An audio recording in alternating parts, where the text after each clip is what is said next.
Okay, Fritz has volunteered, with the goodness of his heart, to tell us more about Lightroom, the new improvements in Lightroom 6 in the cloud.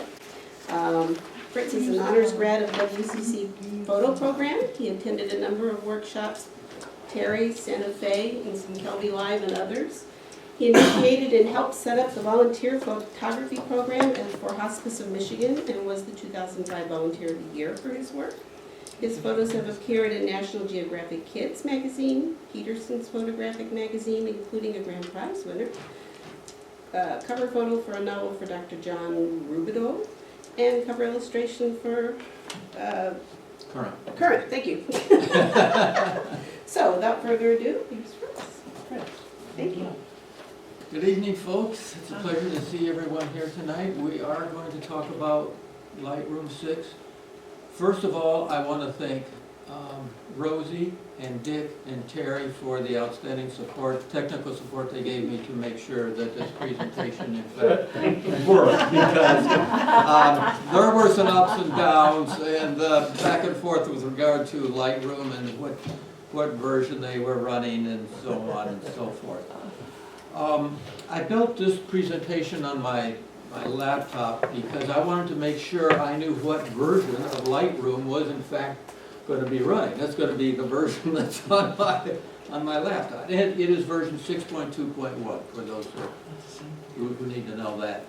Now my laptop's a little bit slow, and that was one of the issues. So what I've done is I did some processing on my desktop with the raw files, and then when that processing was done, I changed those to smaller JPEGs so that we can see what the results were and we don't have to hold things up here.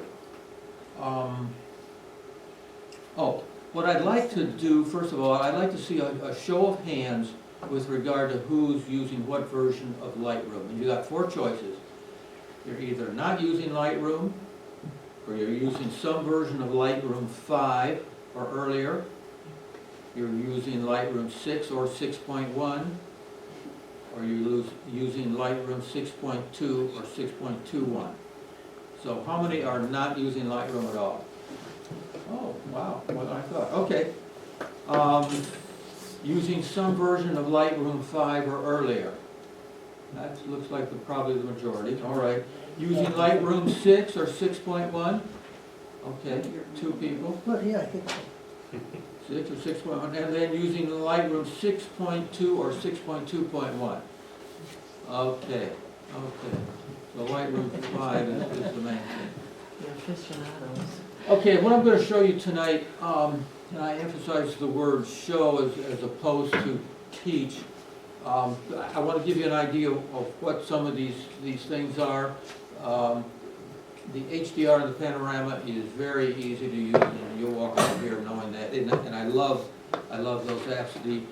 The third main feature is face detection, and that's a little bit different than things that we normally do with this kind of software. So that'll be a little harder to remember probably.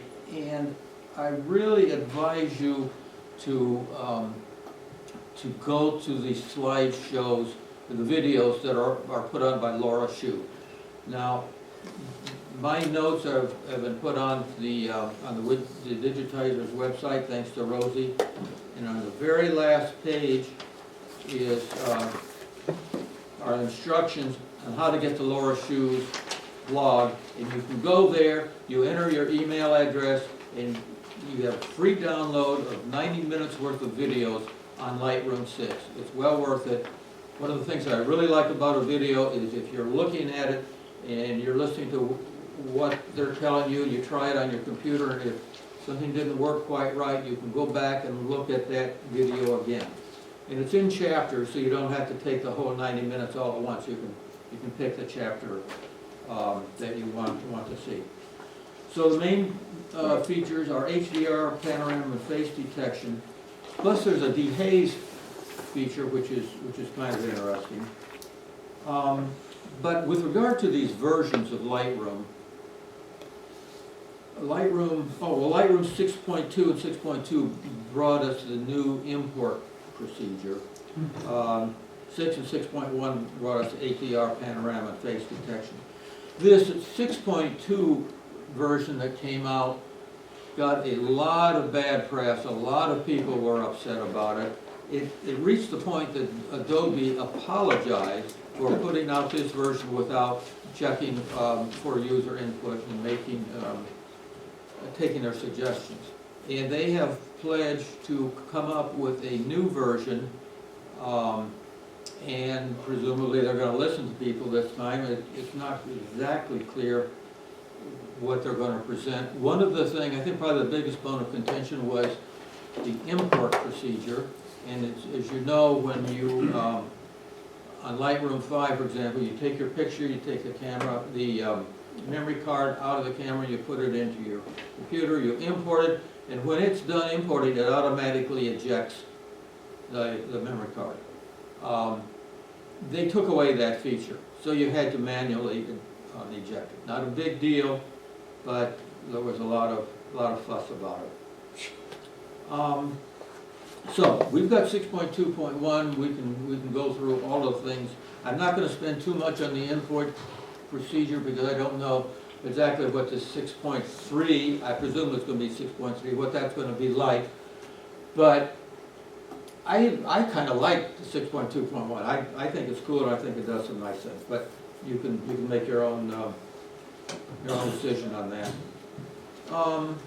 Okay. Oh, now I would appreciate it if you do not ask questions as we go. Let me say that again. Do not ask questions as we go. The reason I say that is my knowledge, my experience with this is about that deep, pretty thin. So if you ask me a question, I would say, well, you should go back to the video. And we don't have time to go back to the videos tonight. But at the end, I will take your questions and I will try to answer them. Okay, so let's get right into the first new feature, and that's HDR. And I think that you're probably pretty familiar with the HDR in concept. The concept is you take 3 slides, or you can take 2, but you take them at different exposure levels. You start out with your normal exposure, and you can go up by 1 stop, or you can go up by 2 stops. You take that, and you can go the other direction by 2 stops, and you take that.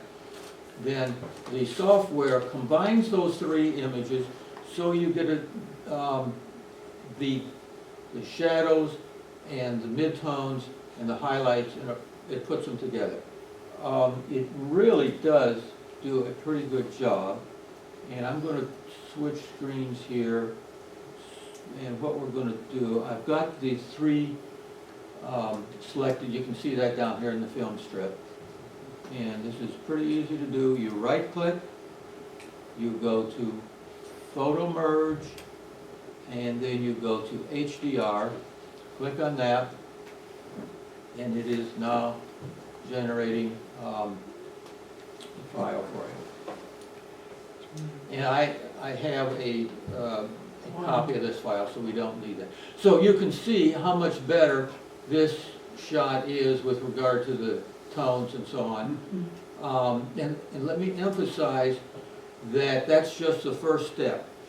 This slide or photo is where you want to start, and if you want to make any changes to it, change the saturation or the clarity or the vibrance or any of that stuff, then you do your editing. But boy, you've got a pretty good start. And now I did this pretty quickly, and this is really should be straight up and down. It's not, but I was too close to the building and I didn't go back and take another one. But you can do, just for the demo, I'll show you another picture that has, let me go to, If you wanted to straighten that, oh, I'm sorry, go ahead.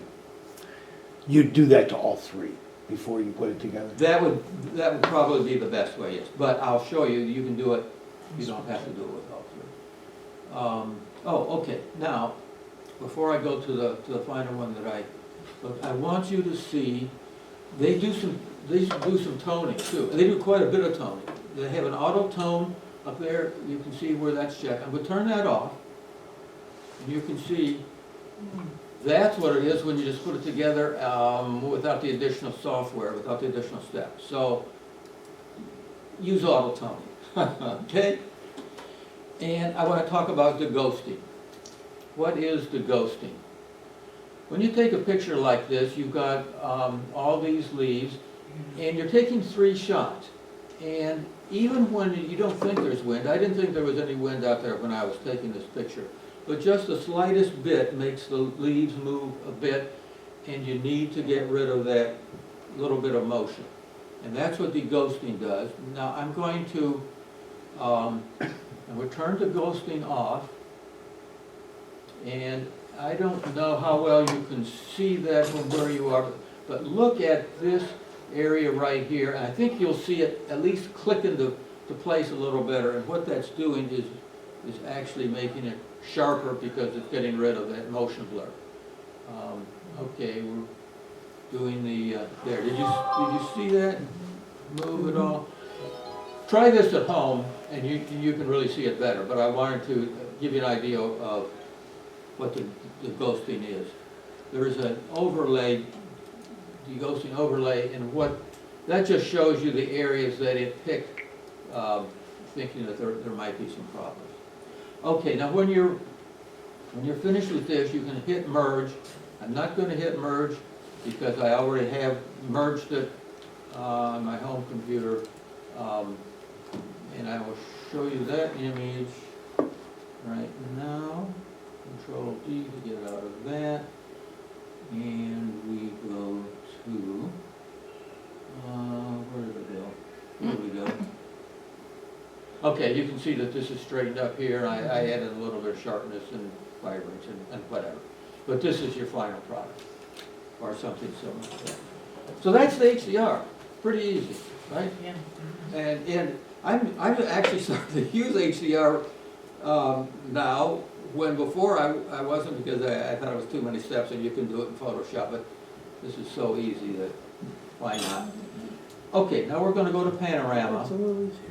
Panorama is similar in that you, and I'm going to give you a few tips on taking panoramas after I go through this demo here, but what you do is you take one shot and then another shot and then another shot, and you, as you can see, you're taking shots going along like this.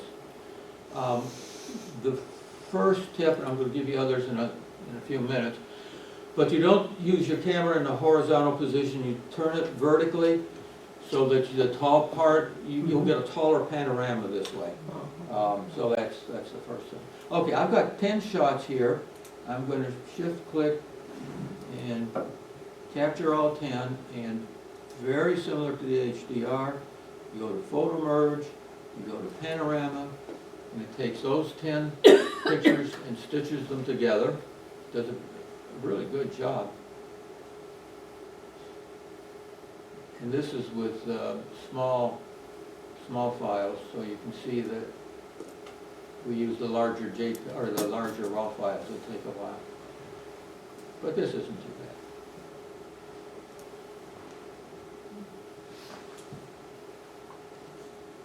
There we are. There's our panorama.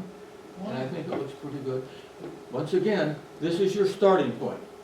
You want to go in here, you want to do change the tone, the contrast, the clarity, whatever. Cropping.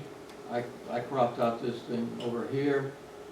And so, let's see what, okay, now I want to show you, there's a checkbox here for auto select projection and auto crop. I'm turning off the auto crop and the select. This is the first projection. It's called spherical. This is the way it appears before the software does some of its magic, I guess you would call it. The next one is called cylindrical. It's very same to the spherical. And then the perspective is quite a bit different. And you can get an idea of what the software is dealing with here. But my advice is leave it on auto select projection and auto crop. And it's building a preview there, and then we're gonna cancel out of here. Okay, so we're gonna cancel out. And then this is what my final picture looked like. You know, I cropped away here, like I say, a little bit of sharpening, clarity and vibrance or whatever. But I think it makes a pretty nice panorama. Now, there are, okay. Next I want to give you some of the suggestions for taking panorama shots. As you're going along, you take a picture, you overlap by about 25 or 30%, because you want the software to have enough image size to be able to work with and put it together properly, otherwise it can't do it. Like I said, if you're taking horizontal, you turn the camera into a vertical position. Use manual focus, not autofocus, because you don't want the focus to shift between shots. So you want everything to fit together. Keep the depth of field and the exposure constant. It's another way to say use manual mode, so that aperture and shutter speed are constant. And if shooting JPEG, don't use the auto white balance mode, because that will change, could change between images. And use a tripod if possible.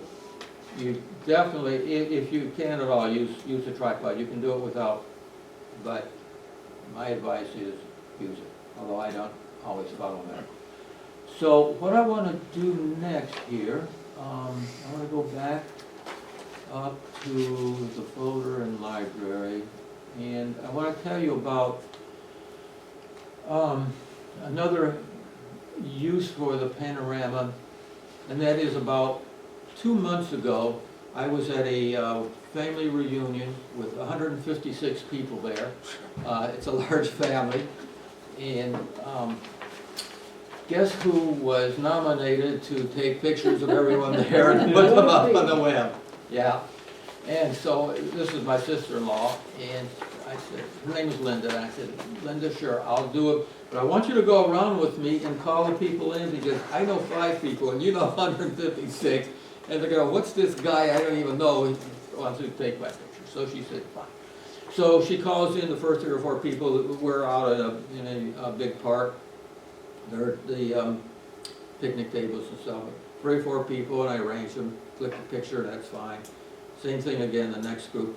Then in the third group, 3 or 4 people got together, and I'm all set to take the picture. And then 2 or 3 more people said, wait, we want to be in the picture, and they came running up. And then 2 or 3 more, and the next thing you know, there were 13 people in a row lined up. I said, okay, we're ready. I thought, well, this was in Grand Rapids. I thought, if I'm going to get everyone in this picture large enough so that they can see their faces, I'm going to be backed up to Kalamazoo. So I said, okay, here's what we're going to do. We're going to take, this is going to be experimental. I'm going to do a panorama. Oh. You cannot move. You will not move. Then do not move, or you won't get a picture, because it won't work if you. So they said, okay, we're fine. So I take the camera, I go, click, don't move, don't move, don't move. Even if you're looking, even if you can't see the camera, and I'm not finished, don't move. And they didn't move, and here's the reunion panorama. Oh, nice. I think it looks pretty good. And That is wonderful. I was very pleased. I mean, if you tried to cut this with Photoshop, I don't know, you wouldn't be able to do it. So, and this was without a tripod, by the way, because of course my tripod is back in the car in the parking lot. Oh, wow. So it can work if you can convince everyone to not move. Another thing you can do with panoramas is you can make a vertical panorama. And this is the bell tower in the U of M campus, and we're going up and up and up. And I had a building behind me, so I didn't back away far enough again. So when I get to the end here and put them together, there's a little bit of bowing, and this is what I came up with. So you can take a vertical panorama. Okay, so now So you would be going, oh, I'm sorry. You'd be going You go up, you go horizontal. click, click, click, click, click, Horizontal, up. And you keep, horizontal. keep the camera horizontal in this Okay. case, because it's a okay, now we're gonna talk about faces, detecting and tagging. They call these tags or these keywords, people keywords. Sometimes they just call them keywords. That's the confusion, so you don't know what's really going on. So I'm going to show you how you apply these names to the photos, and then I'm going to show you how you can use the filter mechanism to find the people after you've got them all named. So I'm going to do a little bit of bouncing around. First thing I'm going to do is I'm going to take you to a folder that has a lot of pictures in it. And you can see they're not all people, and some are people, and some are different things, okay? And I'm going to go to this photo here, and I'm going to click on this, and that brings it up. It didn't bring it up much larger, but that is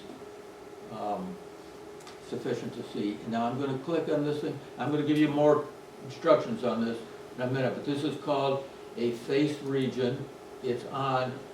It's a little hard, at least from where I'm sitting to see, but you can see there's a square, a rectangle around this face, and a name up here, square around this, and name up here. This is the mechanism that Lightroom uses to get these faces. And I'm going to show you how that works, but basically what happens is Lightroom takes the folder that you're working in, or can do the whole catalog, takes the folder you're working in, identifies faces, puts this blank box up here, and you put the names in. So that's kind of the end result that we want. Like Facebook. Yeah, I guess you could call it like Facebook. Okay, so first thing though I'm going to do is I'm going to start, I want to go back to, I don't want to be in people view. I'm going to export or import some photos here. And so now we're in 6.2.1, and we're going to be just as if we're starting out. We haven't done anything yet. And we're going to do the import procedure first. I get to the right level, right? Okay, so I go down here, and I click on import.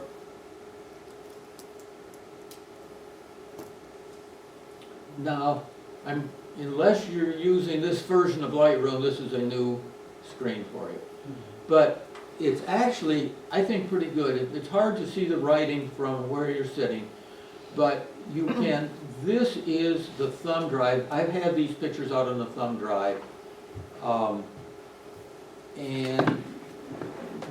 you can import from there and there. You can see this is another folder that I've got. You can click on this arrow over here, and it goes to other folders. You can go to a drive, you can go to a card, you can go to the camera if you have your camera connected to the computer. You can browse the computer. You have a lot of options as where to draw your imports from. I kind of like it. I guess some people don't. So here I'm going to click here, and I'm going to import the photos. And okay, it didn't quite. Oh, yeah, no, it didn't quite do what I wanted it to do, and that is there's a, see down here where it says new photos or all photos. If you had some images left on your memory card, for instance, if you went out and took pictures of a wedding on Wednesday, you came back, loaded everything into the computer, imported it, then did not format it, you went back out and you went to a ball game and you took some more pictures, you would have both sets of pictures on your memory card. What the software does is it splits it out so you can see just the new photos or all the photos, which is a nice feature. Here it has check marks so that those are the ones that you're going to import. Oh, actually, I think after because I haven't done the import yet. It may come up the way I expected it to. Okay, you've got also over here you have a destination folder. You can put that in. You have this gear icon, let me click that off. There it goes. If you get this screen the first time you import, just click this gear icon. You can add your import photo here, you can put it into separate subfolders, you can add it to collections, you can add copyright info, you can go down all these things, build smart previews, convert to DNG. Incidentally, DNG runs in the background now, so it doesn't slow you down, so you can do a bunch of things. Now I'm going to do the import photos, and here we go, it's loading, and let me make those a little bit smaller. Let's see, I have function key F8, and there are the thumbnails, and we make them a little bit smaller. Okay, yeah, it brought them all in. Okay, I was hoping that it would have shown you the one that I thought I had left out there. On thumb drive, obviously I didn't. So that's the new import procedure. I think it's fine. Other people don't necessarily agree. So now what happens is, I'm going to go to people view now. Now people view, see this icon down here, this person on it? That's people view. You can also click O and get into the same thing. So the first time that you do this, it's looking for people, detecting faces, right up here, and here we go. So those are all the faces. Those are all the faces, sorry. Wow. So you can see, well, now this has a name because I've been playing around in here. The first time you do this, you will not see any names here because you've got to add the names. Now you can see it says unnamed people and named people. Now we're going to go through a folder that I've prepared that has some of these people already named because I want to show you some things about that. But I want to first of all show you a screen. When you first go in here, the very first time, you're going to get to this screen here, and oops, I got to be out of people view, and I got to blow it up. Let's go to loop, and you can see you've got two choices: start finding faces in the entire catalog, or only find faces as needed, which is the folder that you're in. My advice to you, you know what's coming. Just work on the folders that you're working with, because I was trying this and trying that, and so I'll try this entire catalog. The next thing I knew, it was off and running. I have 75,000 photos out there, and it was fun. Now it does run in the background, and eventually it wraps up. But I would advise you, at least to start out, just to find faces as needed. Now I had to take a picture of my screen at home because I've already done this. I can't actually demonstrate it, but it's just that one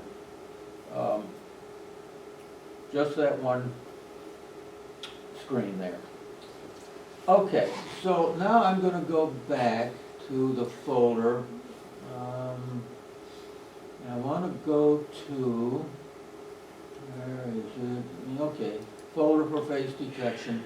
And you can see down here, this is the folder I showed you before. I've got a lot of things here. Okay, in the past we've always been able to add keywords to photos with people in them. What's new is we can now add names to the people, like I showed you earlier. And Lightroom has to make that index of faces. And I told you about my warning, my caution. So let's go to, get my notes here. We did that. Okay, so I'm going to go to people view with this.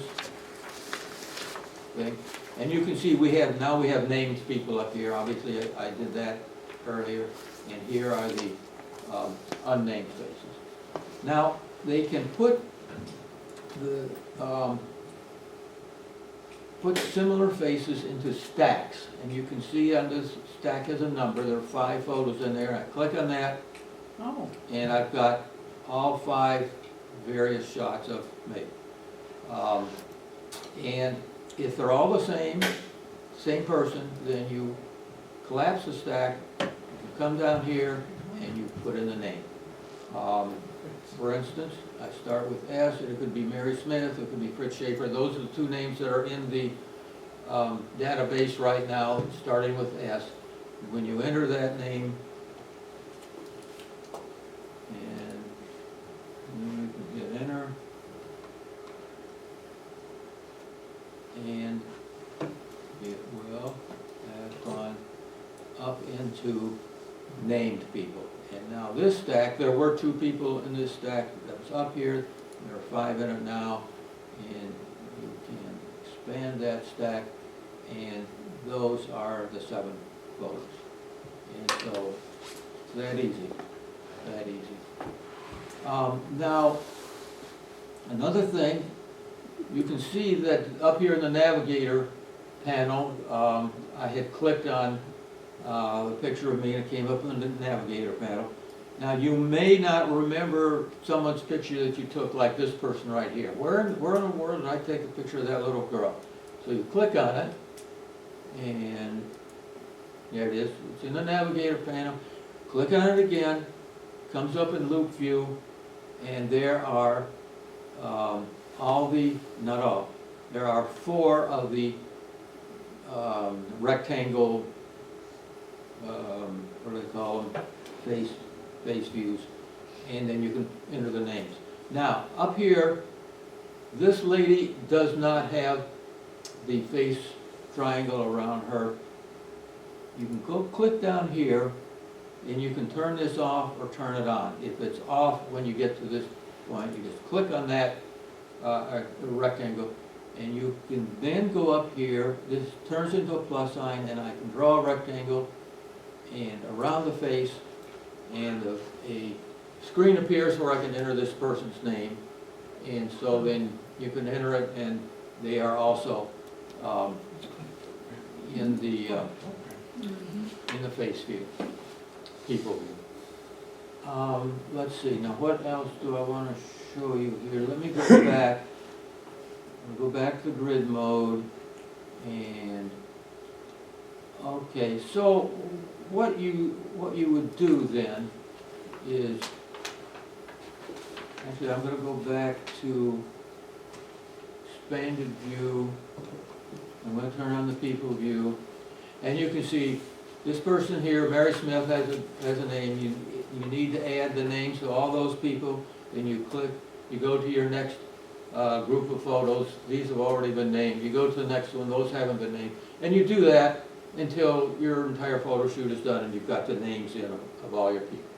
So then you're good to go as far as that goes. So, when tagging, I enter the last name and then the first name. No comma in between. If you put a comma, it thinks it's 2 keywords. So Schaefer, Fritz. And I put the last name in first because, and I'll show you in a minute, you can see all the people keywords. This way they sort up with all the last names together. All Schaefers together, all Jones together, and so on and so forth. Obviously, you can do it any way you want to, but that seems like a good way to do it. Let me look at my notes here. Don't want to miss anything. Autocomplete, we did that. Oh, here's one that we didn't cover. And that is, let me go back to, let's say we're going through these photos here. Where is it? Where is it? Oh, okay, over here.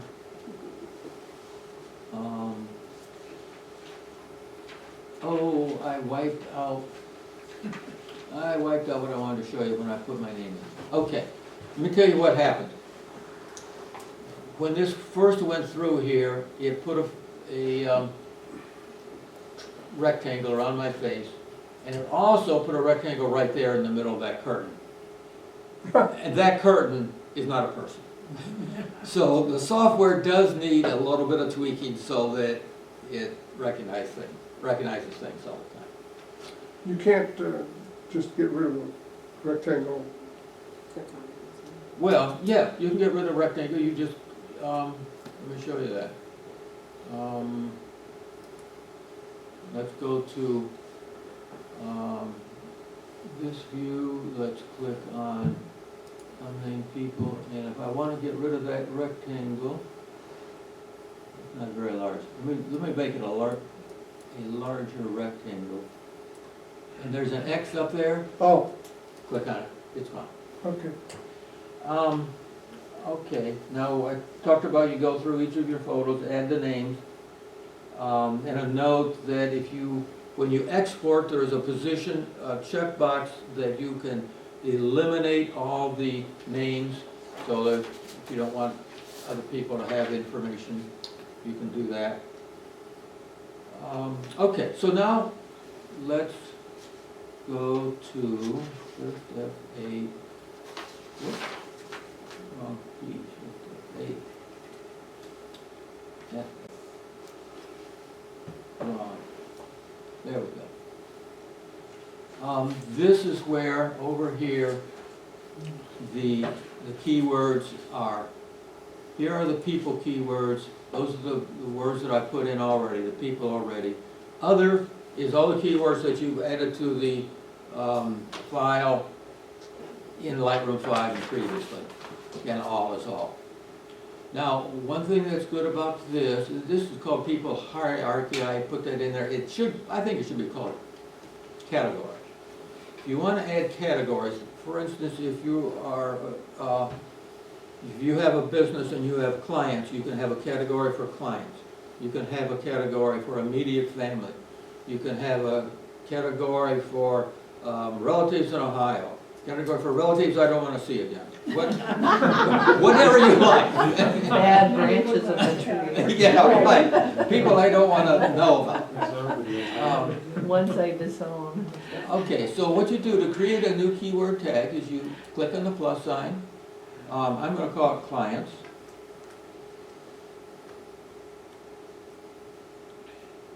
I wanted to do it caps. There we go. Clients, and then I'm going to say person and create, and you can see the clients came up down here. Now, right now, there's no one in this category. I could take this person and drag them, and then it's going to appear underneath clients. So there's Betty Brewer underneath clients, and that's how that works. Now, we're about halfway done. We know how to put the names on. We know how to organize them in terms of categories. Now, I'm going to show you how to find people. I'm going to go over here on the right-hand side, and you'll see under Mary Smith, as the number 2, that means there are 2 photos of Mary Smith. And I'm going to click on it, and you look down in the film strip, you can see, let me bring those up. I'm going to go over here, do that. There, you can see there's Mary Smith is in that picture, and then there's Mary Smith in there. Now there's my sister-in-law, Linda, and if we wanted the pictures of Mary Smith and Linda, you go to the filter view, and let me show you that Mary Smith, through that software, you can see has been selected. Now I'm going to go up and I'm going to click on Linda. Her last name is really Kozlowski, and I clicked the 2 Koz. I don't think she'd care about that. So there we have the pictures of either Mary or Linda. This also satisfies the OR condition because one of them is in it. So that is the OR condition. Now I'm going to show you how to do the AND condition. What if I wanted to see pictures of Mary and Linda in the same picture? So first of all, I get rid of this. Over here, I go to this, and I say keywords, and I click on Linda. And there is the one and only picture of both Linda and Mary. And that's how that works. Okay, now I want to show you something. when I look at new software, I always try this, try that. I like to know how things work. I like to try different stuff and see what's happening. So I'm thinking, okay, now it's the software looking for 2 eyes, looking for a nose, a mouth, a couple of ears. And it's probably doing some proportional. The eye should be, I don't know, half the distance between the ears or whatever.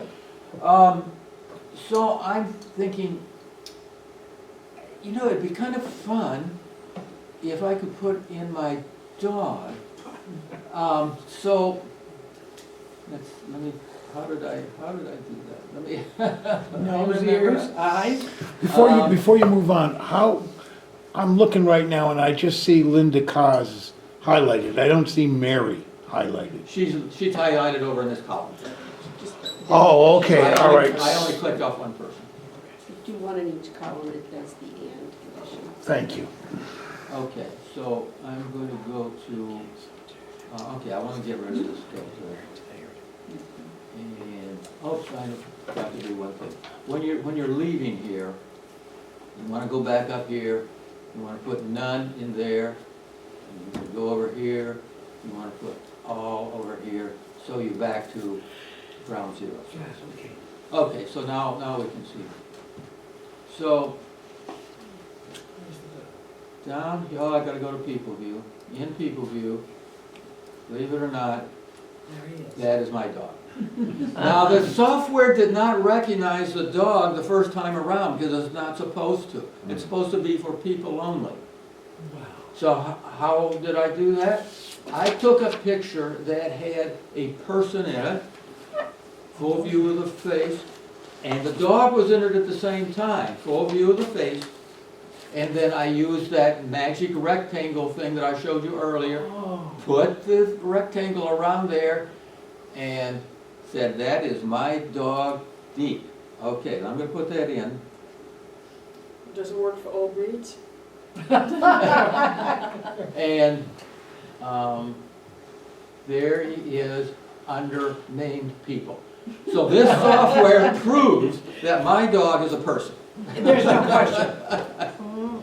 And I'm pretty sure that's true because my dog has had conversations with me about, I am a person trapped in this dog, help me, help me. Or at least I think that's what he said, but I don't know, he's a dog. So, anyway, you can do it. I would advise you not to do this, really. I'm just playing around here. Don't take yourself too seriously. But in that folder where I put this in, the software went out and I now have 50 pictures with a rectangle around it. Not a big deal, but just goofing around a little bit. You say that again, you now have, 50 pictures? About 50 Multiply? pictures. In that folder, there were 50 pictures of my dog. And the software went through and said, okay, I'm looking for more people. oh, okay. And so I put that face thing on there, and I don't remember if I put the name or not.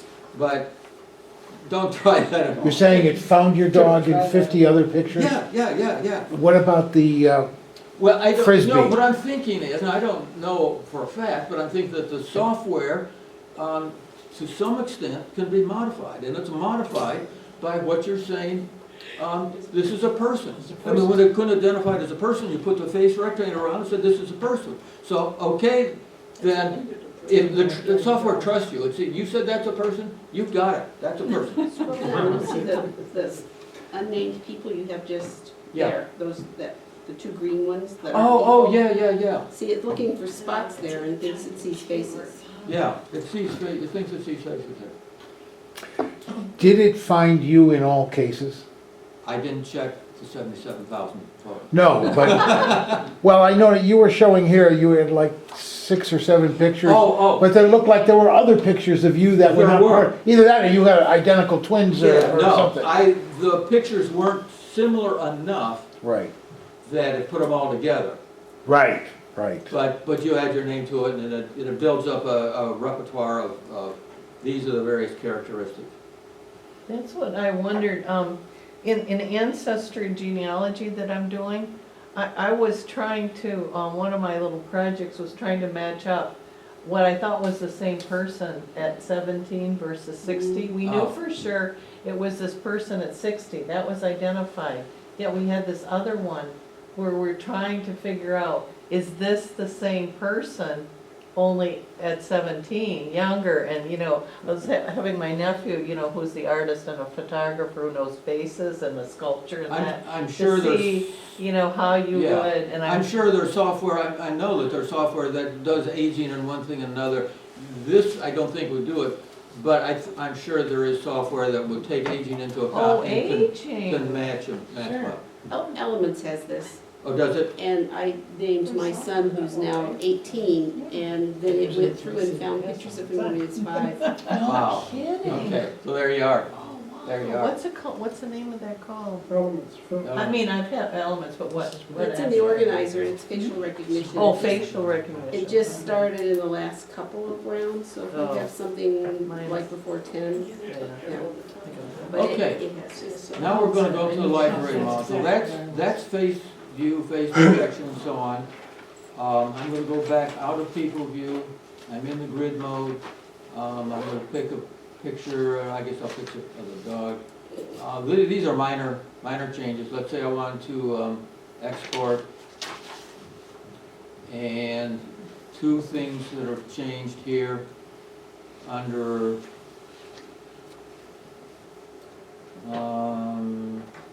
well, here's one of them.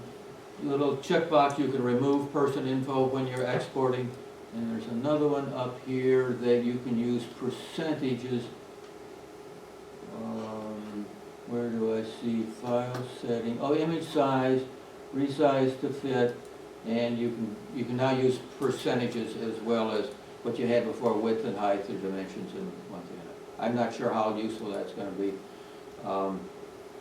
But it takes percent, if you want it 120%, there'll be 20% added pixels that it generates. So I'm not sure, doesn't sound very valuable to me, but it's there. Now, the develop module, we got. File size looks good. Yeah, and that's on. That's very. Oh, yeah, that's been there. Yeah, there are some definite advantages to those, it's just the one that they added. Okay, now, here is one thing I think is handy. I'm gonna take this picture, I'm gonna go to the develop mode, and I purposely took that off horizontal. You can go up here to the cropping, and you go down to auto. And if I click on it right, there it is. It is now horizontal. So, it's a little bit faster. Okay, another thing that it will do in the develop module, let me go out to, this is one I wanted to work with here. And you can go into, let's go to the radial filter.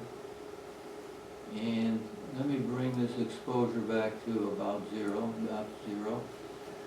And there's a radial filter is around that. I'm going to invert the mask because I want to work inside that rectangle.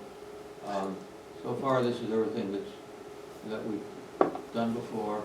Now I'm going to go back up and I'm going to change the exposure because let's say I want to highlight that person. I want to increase the exposure on that person, and I'm going to exaggerate this so that you can see it. You can see it's getting brighter. That's really bright, but okay. Now, what you can do is click on brush and then go down here to erase. And you can see the brush has a minus sign. Can you see that? It's right in the center.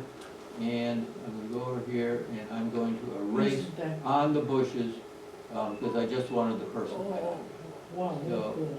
and maybe not the umbrella. So that's just a person. So that's how that works. It's kind of cool. And the other thing, you can go to the, let's see. I wonder if I should have closed that. Probably. Okay, let's go to the adjustment brush. And the adjustment brush you can now,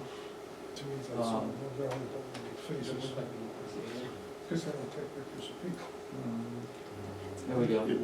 I'm going to change the exposure way down. You can create a straight line with this. I've got the feathering, I think, set to 0. Yeah, feathering is 0, so it's going to be a very harsh straight line. And shift click here, and click over here, and there is you see at the bottom there, that line is straight, and you can move it around wherever you want to. And once again, you can also erase that if you want to. And I think, yes. Oh, no, one more thing, deghosting. So I have one more picture here, and that's this one. This picture I like as it is quite a bit, actually. You should. But let me show you what you can do with deghosting. Now, the interesting thing about this is,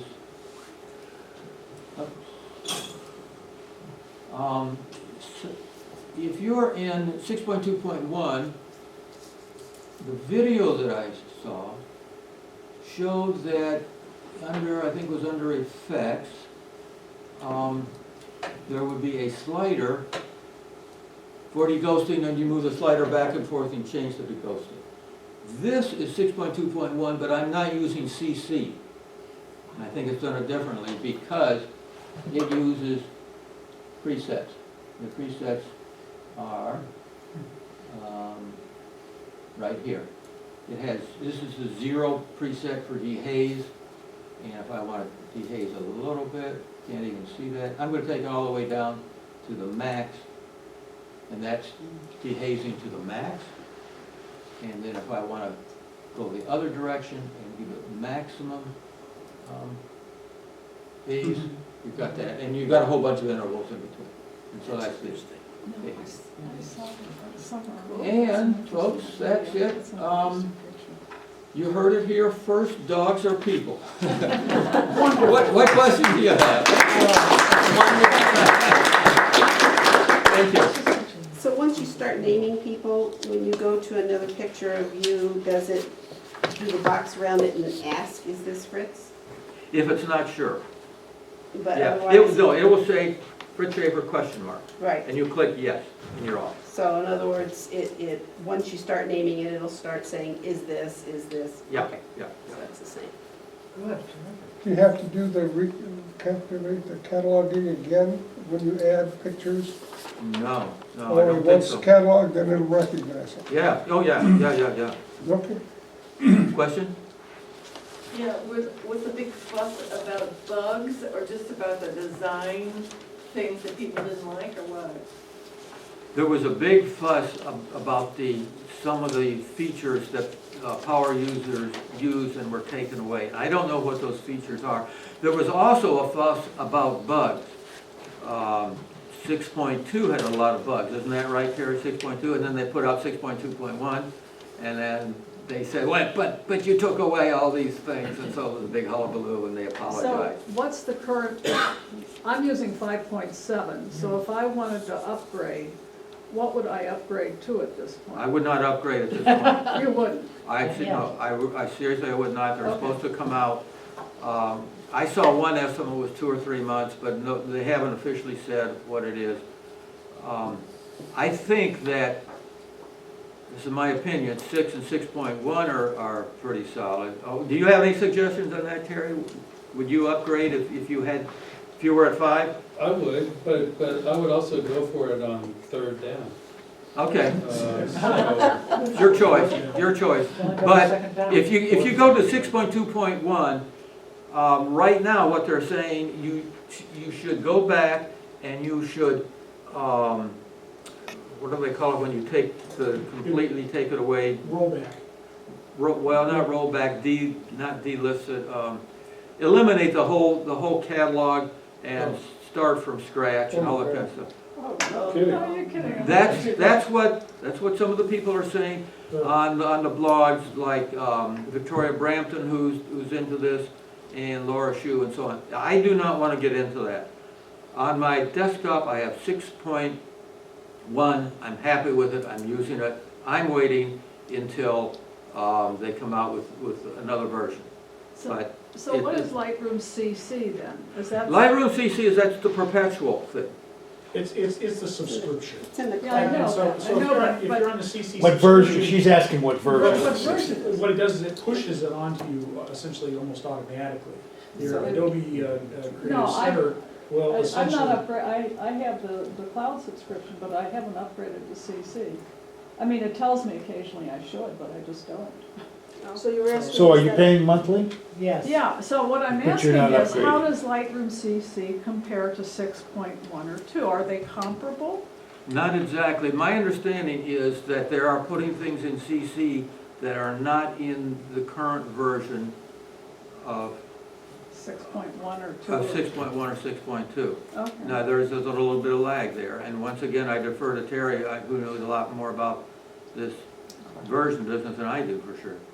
Well, I would, I mean, especially if you're paying for CC, I would upgrade. Yeah. And I would do it tonight. I would do it as soon as you get home. Right, That's a No, I long- have, she's I paying have the for it latest and not upgraded using it. photo. Yeah, I mean, that's the whole point of the cloud is to But- upgrade. Well, it's good to have them coordinated. It's good to have your, especially if you're working with raw files, Yeah. you know, it's good to be on if the you're same round tripping version. between the two of them, the version should match. Yeah, camera raw and so forth, but, you know, I mean,